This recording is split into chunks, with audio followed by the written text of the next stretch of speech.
we'll go from there. Okay. Hey, everybody. I'm Zach with GallantFew. Thanks for joining our live GallantFew Leader Chat today. Today we have DeAnwar Bradley. He is a Dallas-Fort Worth Marine. If you watched the little hype video that we made, you'll notice that D and I came across each other's paths a couple years ago at a local event. And since then, he's kind of just been hanging out with GallantFew, and he's been doing what he can to help the veteran community, hiring veterans with his job. So, D, how's it going, man? It's good, man. How's it going? Pretty good, pretty good. I'm glad that we got everything cleared up and whatnot, and the links worked smoothly and all that stuff. So, yeah, it's good to see you. So, D, while I got you on the phone, man, give us a background about yourself and a little bit of your military background. Okay, so I served in the United States Marine Corps for 8 years. MOS is well, when I joined, it was 2512, but 0612. Secondary MOS of 0621, field radio operator. Was West Coast Marine, Hollywood Marine. Got stationed with 2nd Battalion, 5th Marines as my first duty station. Actually deployed in the initial Iraqi invasion with 25. Re-enlisted after that. Went to NWSS 373 on Miramar. Did that. After that, I decided to take my talents elsewhere. And got out. After my 8, I served. I got out. Relocated to Dallas-Fort Worth, and I've been here ever since. Okay, Did while I was in the Marine Corps, was UDP to no, never mind. I'm at a job site, so one of my workers just walked up to the building, to my truck. So when I was in 25, my first deployment to Oki is when 9/11 happened. So after that it was straight, balls to the wall. Ever since that happened in 2001. So I really spent the majority of my time in really deploying. So 3 combat tours. I miss it every day. So I miss the guys every day anyway. Definitely. So yeah. So one kind of funny thing that we'll just lightly touch on this because Dee's told me this in the past. In 2019, I was able to participate in a local golf nonprofit program to help veterans learn how to play golf and unite veterans through playing golf and being outdoors. And it was a great program. And one of the participants, along with myself, just so happened to know D, or at least D knew him. So, D, do you want to give us a little bit of background on that? I don't want to ruin it. So. It's funny because I saw the picture and I was really examining the picture, and I was like, man, that dude right here on the end looks so familiar. And I upon further research, I saw that it said Sergeant Major Rudy Gonzalez, and I was like, no way, this guy knows Zach. So I sat there and I asked you, how did you know Sergeant Major Gonzalez, or Rudy Gonzalez? And you were like, oh, he was my sergeant major, and you were at 3-5, right? In 3-5? 1-5. And I was like, get out of here. And you were like, oh, well, how do you know him? Yeah, he was my senior drill instructor. That's awesome. I love it. Yeah. So it's after all the years that you went through boot camp and he was your senior drill instructor. It seems like Sergeant Major Gonzalez left that footprint on you, maybe mentally and a little bit physically too. So kind of making sure that infamous drill instructor mentality is within its Marines. So, and it's funny, I mentioned, D told me a story once about something that happened in boot camp. And I guess D was awarded the title, was it Tiny Dancer? And because of something that happened. So I don't want to talk too much about that story, but if anybody in the local area who knows D, feel free to ask him. Can you hear me? Can you hear me? Yeah. I can hear you. Hold on a second. Okay. I have a little bit of technical difficulties. So, D, while you're fixing that, I'm going to keep talking a little bit. Hopefully, I don't bore anybody else out there. So, again, for those who know D, D is a great guy. He works with the company Palafox Roofing, and they do some great. Hold on. Okay. So they do some great stuff. I lost my volume. Oh, okay. So I can't. A little bit of technical difficulties. Thanks for those watching out there. I think I got you back. Can you hear me now? Yeah. Uh-oh. I think he left the studio. So you just have me for a few minutes. Let me re-invite him. Excuse me, y'all. So, all right.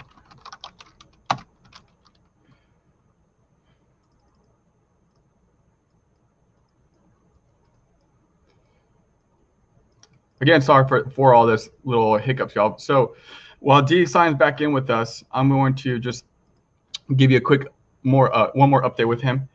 There he goes. Here. You back? Right. Yeah, man. I wish I had my laptop, man. The day I'm not in the office, of course I'm in the field and I have to do this over the phone. So. Not a problem. So yeah. So again, like I was telling everybody, D and I met over at a local event in the town of Trophy Club. I think it was 4th of July, if I'm right. Yeah. And I guess I met him in a parking lot somehow, which sounds kind of odd, I know. But we found out that we were both. Do you remember what it was?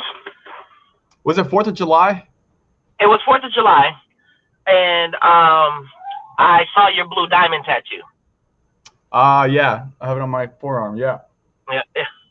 Yeah, that's what it was. That's for all Marines on the West Coast. You know what that is.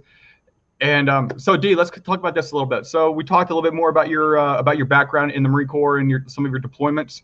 Let's talk a little bit more about your transition out of the Marine Corps. So what are some of the things that you experienced for a Marine transitioning out with? I mean, how was your experience overall? I mean, I know a lot of times veterans can struggle with it. A lot of veterans, if they're dealing with things like post-traumatic stress and traumatic brain injury, survivor's guilt, maybe there's some type of sexual assault or something like that. A lot of times that transition can be difficult. So tell the viewers watching presently and upcoming what your experience was like when you left the Marine Corps. It was tough. The whole. I was rather young in my Marine Corps career when we first deployed to Iraq, and then to do back-to-back deployments, where that can be tough on a lot of people. And I mean, just like many veterans, I suffer from PTSD, the nightmares and everything like that. And I was one of those guys who were like, I don't need your help, that sort of thing. And so I want to say what I experienced immediately was a disconnect from reality, I guess you can say. Like there is I didn't want to make new friends. You know what I'm saying? Like I wanted all my friends to be my Marine Corps friends or like my military friends, which is kind of odd because the friends that I do have are all prior service veterans. So you know what I'm saying? Like a lot of my friends, my circle, they're all veterans. I mean, but birds of a feather, right? So I didn't want to. I was antisocial. I suffered from depression. I got a job working in corporate America right after I got out the Marine Corps. So like my second duty station, one thing that I did was I finished my degree before I got out. I was just afforded the opportunity to take classes on base, which if somebody is active duty and they're listening, use TA. It's a great thing. If you can take classes while you're active duty, do so. I'm an advocate for those things. And so I was fortunate enough to get a job in corporate America, getting right out of the Marine Corps. When that happened, I noticed, like, and I think we all go through the whole like civilian suck type deal, you know, like you know, calling people nasty.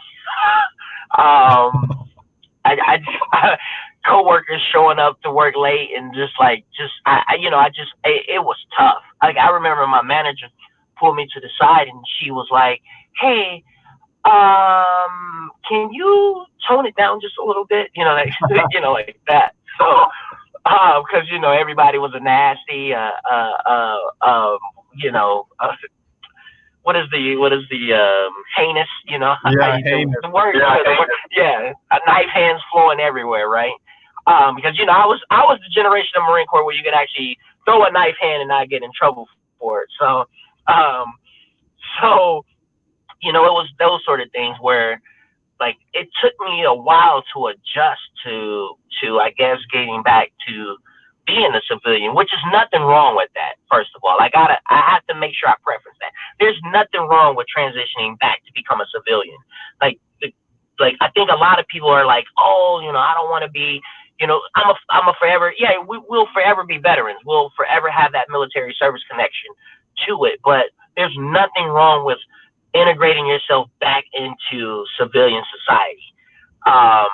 And that's something that I had to learn myself, because, you know, I didn't want to, I guess, conform to how society really is. You know, I wanted to have that structure, and I think that was one of the things that I missed, was the structure of being in the military. Was like, you know, like, the first week I was out, I woke up and I was like, I have no clue what I'm supposed to be doing with myself.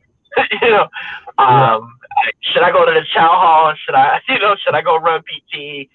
I just didn't know what to do with myself, man. So it was tough. It was tough. But you know, again, I having the friends that I have, having the support at home with my wife and my kids, you know, those are the things that, you know, the reason I got out of the military is because I wanted to see my kids grow up without me being absent in a home. I have 3 beautiful daughters, and I wanted to make sure that I was there to help support my wife in raising my kids. And so that was definitely a goal of mine. So when you left the Marine Corps, were you already married with your children? Yes. Okay. My Marine Corps, like, my wife has pretty much been with me throughout my Marine Corps service. So you know, it wasn't strange, or it wasn't. I'm sorry.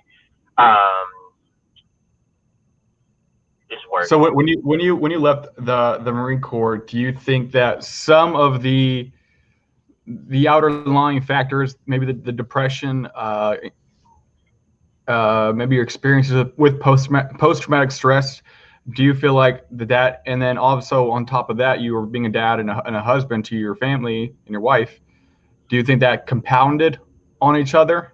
Do you think that made things a little bit more difficult? No, because I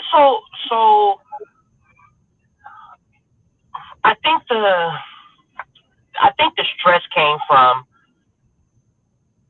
it wasn't that, you know, like, I was there at home, I was there with them, because I mean, like, my twins, mind you, my twins were born a week before I went out to a month. The day my unit left to go back to Iraq, my twins were born on that day. Oh, okay. And I left a month after they were born. So, like, having that stress of them, like, having, you know, taking care of the household and being able to, you know, juggle family life with military life, I was used to that.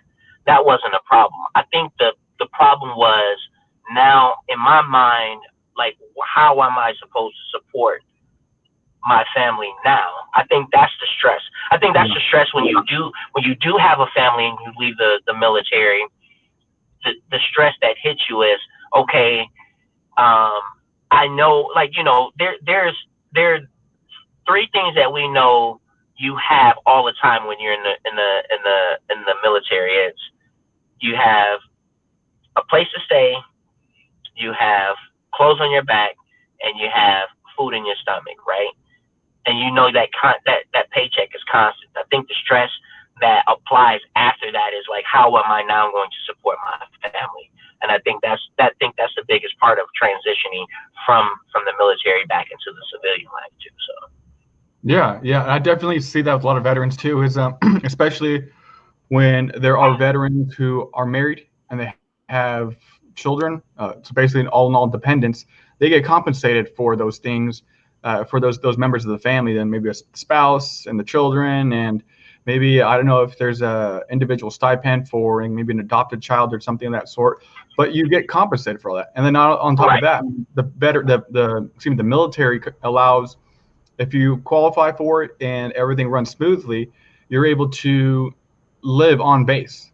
And when you live on base, you have no mortgage, you have no rent, you don't have any of those expenses that to cover. And so, if for those who didn't know that, that's kind of one of the things about the military, that they can help provide for you, they can help provide for the family, and it's a huge benefit. So, I mean, if there's times out there when veterans now, when they had this difficult transition, Dee's situation is very common. I experienced it living myself. I'm not sure. Obviously, everybody doesn't know my story, but it's on the GallantFew Facebook. Oh, my dog is snoring. Excuse me. Sorry about that. Sounded like thunder for a second or something, but I just looked down at my dog. But yeah, so that's a big thing, is the financial institution of the military and how they can provide you with a certain amount of income to make sure that everything is taken care of comfortably for your family. Now, granted, you're not going to be living in a huge mansion with a Rolls Royce in the garage or anything like that. You're not going to be having that situation. But right. again, like Dee said, you're going to have clothes on your back, you're going to have food in your belly, and you have a place to stay. So that's great. So Dee, let's talk again about you. So we've experienced, what you've gone through in the military at one phase, and then we talked to you a little bit about maybe your situations when you left the military, as far as dealing with post-traumatic stress, and maybe just things that happen on your deployment, and then also you have a little bit of the emotional stress, of the family life and whatnot, and how to adapt. So what did you do to overcome a lot of those things that put you in the situation you're at now? Because now I met you not only at the Trophy Club event, but now you and I are pretty active in the Veteran Circles page that's in the Dallas-Fort area, right? So we attend meetings regularly. I know you and I have done a little bit of personal business together with some of the leather work that I've done. And then also, I mean, I know that you are always willing to employ veterans and whatnot. So talk to us from your transition period from, struggling and hurting a little bit to overcoming those things and getting to where you're at now in life. Like, talk to us about that. So, I want to say first and foremost, my family has played a huge part in like my transition, right? Motivating me, supporting me, always having my back when, we go through those moments where we're like, oh my God, like, how am I going to make it through this? Or some sort of uncertainty comes up. You always have, like, it's good to have that good support system. And I want to say that is honestly a base. That should be your base, right? And I get it, if you're a single Marine or a single veteran, regardless of the branch you served in, you should have a good base, whether that's friends, whether that's family, whether that's faith. Like, you have to have something that you can at least look to and turn to in difficult times. I'm lucky enough to have all three of those, right? My family first and foremost, my faith, and then I also have a great set of friends. And like, my friends, like,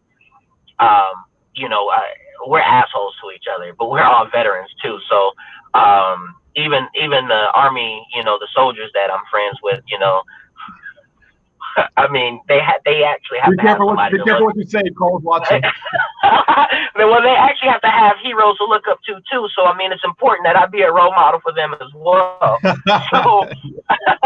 But no, I mean, like, I think it's important to have like that first and foremost.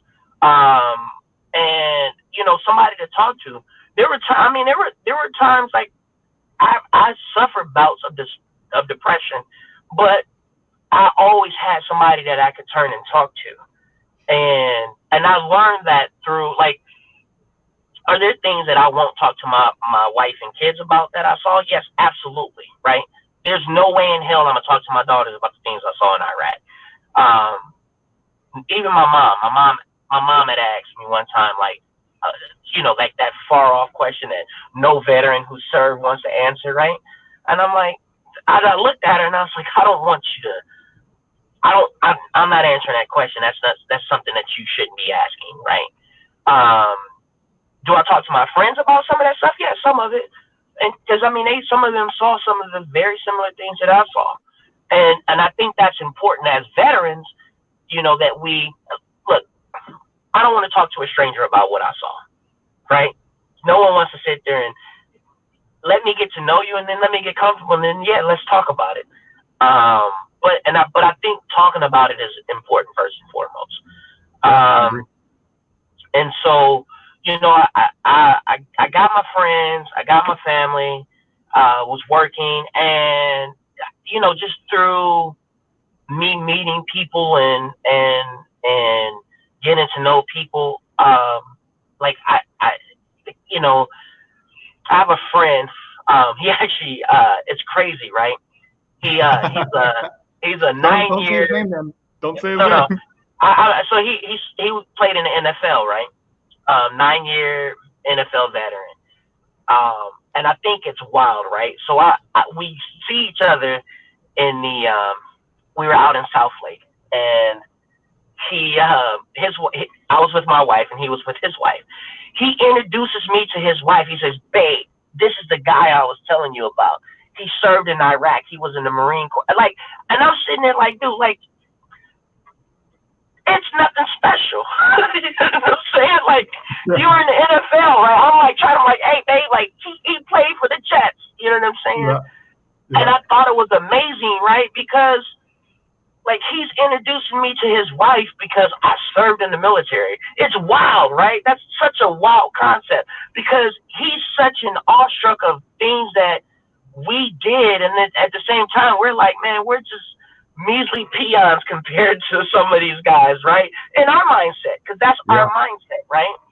And so it's just, it's one of those things that I always like kind of get a giggle out of when I think about that. And so I mean, just through just being in the community, so my job that I had afforded me to work directly with veterans as far as education enrollment went, right? So I started off doing that, which is why I'm such a huge advocate for TA and active duty Marines taking advantage of TA while they're on active duty. And even the GI Bill and the veteran benefits after you get out. It's a wonderful thing. And so I was able to get connected and meet veterans through that avenue. And that was, like, honestly, one of the ways that I felt that I could support the veterans in the area and, well, near and far, and try to hand off some of my knowledge as far as that goes too. I was able to do that. And then the position I'm in now, I work for general contract. We do general contract work where construction, roofing construction, through networking, right? This networking thing is something that I probably started about 4 years ago. And I realized, like, the impact that you can have on people by just networking, right? I don't network so a lot of people network solely off the benefit of them for business, right? I don't network for business. I think I network for myself, right? Because being a part of the company, being a part of the veteran circle, being a part of my family, all of those are connected to me, right? So when I network for the sheer purpose of not what I can get from somebody, but how I can help and assist someone else. And regardless of whatever that is, right? I don't need to make or generate business through networking if I can still help someone out, right? You may never need my service, but I want to make sure that if someone says, hey, how can or where can I find this, or how can I get this, or does anyone know anyone in this area, this or field of expertise? I want to be a source. I want to be someone that someone can say, hey, I know I can call D and I can rely on D to have that information or know someone or help me out in that manner. And I think that's why I network the way I do. When I met you, I met you. It was a community event. I was out there for work, but you plugged me into the whole GallantFew family, and the one networking group that I'm a part of. It was the very first. We went in there with the idea of going in and not just networking, but network. We call it networking for a cause. Let's network and let's help benefit someone else in that aspect, right? So let me interrupt you there for a second, D. Okay. Carl Monger, for those who don't know him, is executive director and founder of GallantFew, and because of him, we have these great weekly calls that we call Leader Chats. But so Carl had a question for D, and D, he wanted to know, were you like that before the military? I imagine that mindset and that I guess that dedication to grow, to network, to become successful. So, did you have the mindset before the military? To be successful, yes. To be something, yes. I grew up. My hometown was about 30 minutes east of Chicago. I wouldn't like my upbringing wasn't. I know people poorer than us who grew up poorer than us, but it wasn't the best, right? One thing, my dad was a Marine, or my dad is a Marine. We come from a military family.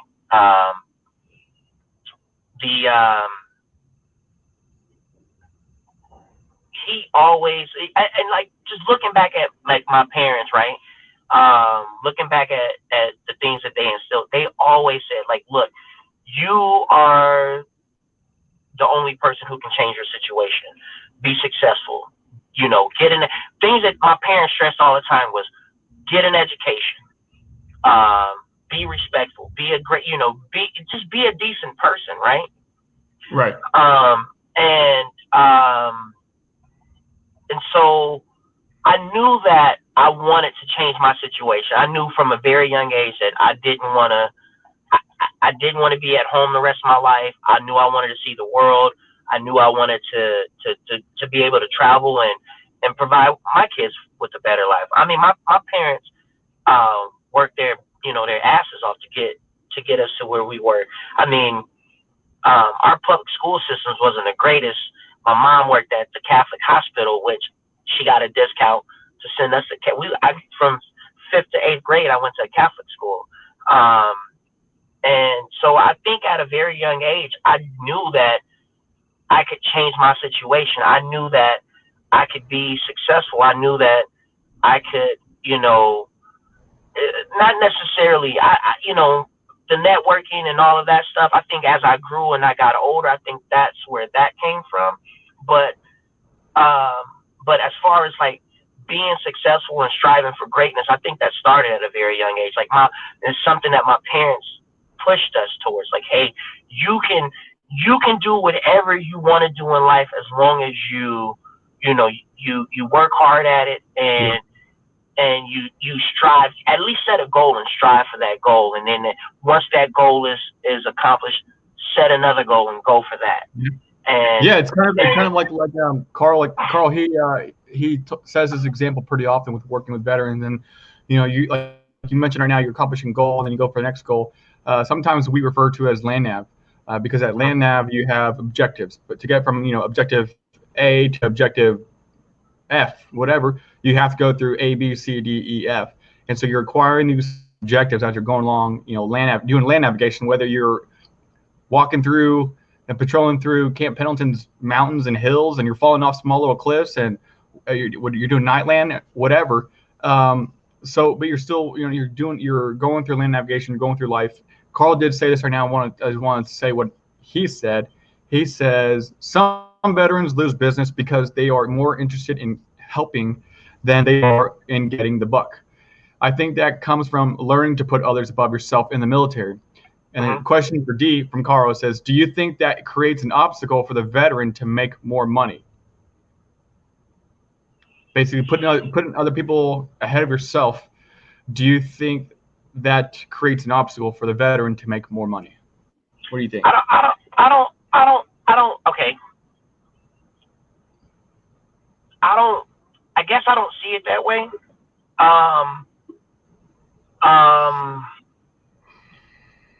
Money isn't, we all want more money, right? That would be great. If I had $1 million, you probably would never see me again. I'd probably skirt off to some island and be in shorts and flip flops all day. I would rather help people, and I would rather help people than to make $1, I guess is what I'm trying to say. Like, I still want to, yes, do I want to make money? Yes. Do I want to, right. You got to live. You have to live. For my family? Yeah. Yeah, exactly. Those things. Like, I'm like, the goal is to make money, yes. I feel that I make a greater impact on somebody if I'm helping them, though, in the same act. I'm highly active in the community, and the thing is that, and I do that purposely. One, because I want my kids to see, hey, it's not about me. Like, I don't want my kids to ever grow up with this mentality of, like, because I feel like a lot of people see, like, it's out of sight, out of mind mentality with a lot of things that goes on in the world, right? But I try to push myself back into the community because a lot of people do need our help outside of our community. And I want to make sure I make an impact. When I do that, I'm not doing that to make a buck. I'm not doing that I just want to, I think it's me wanting to help people out. Can I get in the way of making money? Sure. I guess I've never really looked at it that way. That's a great point. Leave it up to Carl for your aha moment of the day. Yeah. Today, right? Yeah. And the thing is I don't want it to affect how I live. I don't ever want money to affect how I treat other people. Right. There is something that you said too, like, you like to help people without necessarily making the buck. And I really I thrive on that mentality too. I mean, I've been very privileged and lucky and fortunate and blessed, whatever you want to call it, to take part in the wonderful organization that GallantFew is to help veterans. And sometimes it's like a little bit like, hey, I just need a little bit of a pep talk towards like, hey, I'm about to be evicted in about 2 months, and I need a plan in place to help me figure out what I need to do to become non-evicted. And so I've been very fortunate and lucky and blessed again to experience veterans and highs and lows and whatnot. A lot of times veterans, they sign up on the website and they're like, I just want to help. I was in a rough place years ago. Another veteran helped me out, and now I want to pay it forward. And so it's great to have the mentality, just like yourself, with veterans throughout the country. Not every veteran out there that somebody is meeting or talking to for the first time is struggling. A lot of times veterans are thriving, and they're, veteranpreneurs, and they're other business owners, and they're inspirations throughout the community. I can't remember where I heard this, where I saw it. I don't know what, maybe if it was in a dream, I don't know what, but I remember I saw something, and it was this family. They had dinner every night together, and every single night when the dad got home from work, he would ask the kids, what have you done today to help mankind? And every day those kids, eventually it took them a while to actually start doing stuff. So the kids, of course, were elementary school, grade school age kids, and so they couldn't do a lot. It's not like they could have built a house for somebody, but they eventually started getting that, grasping that concept. And it was little things like, well, I helped Mrs. So-and-so go because she can't walk very far. I got her newspaper for her on the sidewalk and brought it to her front door and put it on her doorknob. Or it was like I got the mail for Mr. Harris or whatever. So it's those little things that are kind of contributing to the effort of mankind to grow and whatnot. Carl is your viewer of the day. Apparently, he's got one more thing for me. So I know you guys number and all. You can shoot him a text or call later on. But he says, D, thanks for taking all the questions.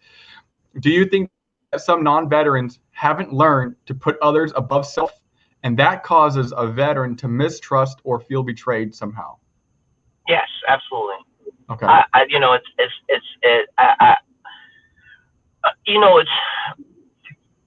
Casey had posted something earlier today. I don't know if you saw what he posted regarding why veterans suck, and he had brought up because we have this bond amongst each other, and I told him that I wanted to kind of elaborate on that on what he spoke about too. And like a round table discussion of veterans, so maybe in the future. So we can. He was just talking about how, like, as veterans, we don't conform, we don't see everything that civilians see, and like we kind of fight against the grain of like a little. That's kind of what he talked about, and I agree with that, right? Because a lot of times we see. I had someone come up to me and someone said recently, this is very recently, and they were like, why don't you make money off your network? And I'm like, why would I do that? And it was a civilian, right? And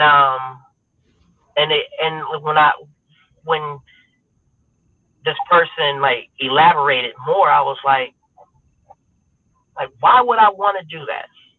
You know what I'm saying? Like, I'm not, and again, and I guess it goes back to Carl's previous question too. Is like, I'm not in it for a buck. I'm not in it to make money, man. I'll be honest with you. I think my legacy that I would like to leave behind has more to do with how I can help someone than how much money I can leave someone, or how much money I made in that lifetime. Like, when I die, it's funny because I'm sharing this, and I don't share this with a lot of people. My biggest fear, right, in life is dying and no one be at my funeral. That's huge. That's huge. That's one of the things that we incorporate within our functional emotional fitness training, and it's just that. It's that question we ask veterans: what does your funeral look like? Is there nobody there? Or are there thousands and thousands of people there because it wasn't so much a monetary gain, but it was something. It was the legacy that you left behind that touched somebody very deeply, and you helped them in some capacity. Just like how you mentioned that back maybe 10 minutes earlier in this conversation, you mentioned how your dad, in a sense, left his legacy with you because and your mom get a degree.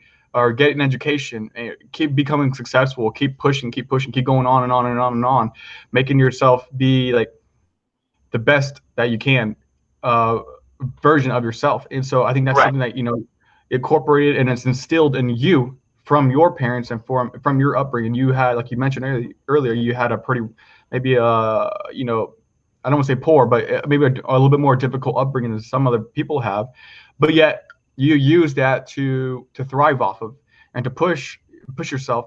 And because of that, you could have developed the mentality. You could have gone, what Dr. Jekyll, Mr. Hyde kind of thing. You could have gone down there and said, well, hey, it sucked for me, so it's going to suck for you. Get over it, figure out a way over that wall. Or you can develop the mentality like, you know what, it sucked, but I don't want to let it suck for you. So let me help you out. Let me teach you the things that I learned. And I think that right now, because of that mentality, personally, I do find that you're leaving a very impactful and a very deep legacy, at least within the Dallas Forward community that we've been a part of. And not only that, but of course, you're a funny guy. You're just a fun spirit to be around, and everybody loves your laugh, and everybody waits for you to come in 5 minutes late to the circle. But hey, D, we've been talking for about 40 minutes now. That's a good time. Is there any parting words that you want to say to anybody? With everything that's going on, right, in today's society, it, I think one thing that I think people need to do first and foremost is we need to look at the situation from everybody's point of view, not just one person's point of view. And one thing that I would want to say is kind of like the adage that you just said about the father coming home for dinner, right? So I often, sit down and I reflect on what did I do today to make a difference in the world, right? What did I do today? And I always tell people, like, something you should say to yourself is like, what am I doing to make an impact? And that impact it could be within your family, it could be within your local community, it could be within statewide, it could be national, it could be worldwide. But just ask yourself, like, hey, what did I do to make an impact today? That's awesome. That's great. I know D for a few years now. I've been very blessed to do that, and he's always been a jokester in person. Oh, he's D's always been a jokester in person. He's always been a funny guy, and it's great to hear him with some very meaningful and sincere words. So D, I appreciate that. D, you're a busy guy. We totally get it. If you can hear me, say bye. We'll talk to you soon. Okay, he can hear us, but he can't. The microphone's not working. No worries, D. But D, just give the camera a good wave. just give it a wave, D. I don't know if you can hear us. Okay. All right. Okay, well, I got you. Okay. All right, D. Well, we're gonna sign off right now. Just say everybody, okay. Give a bye to everybody, and again, any last minute words, go ahead and send them out there. Hey, cool. Man, I hope to see everybody soon. Who's local, and hey, let's make a difference, man. Definitely. That's great. Thanks, Steve. All right, buddy. Great. Thanks for tuning in today. If you watched it, or if you're watching it as a recorded video, thanks for watching this. And DeAnwar Bradley, he is a Dallas-Fort Worth-based Marine, served with 2.5, and is an Iraq veteran. So again, my name is Zach Sabalos. I work for the organization GallantFew. I'm a Marine too, served with 1.5, and thanks for watching. So tune in for next week's GallantFew Leader Chat. Same bat and hide. All right, buddy. Have a good one.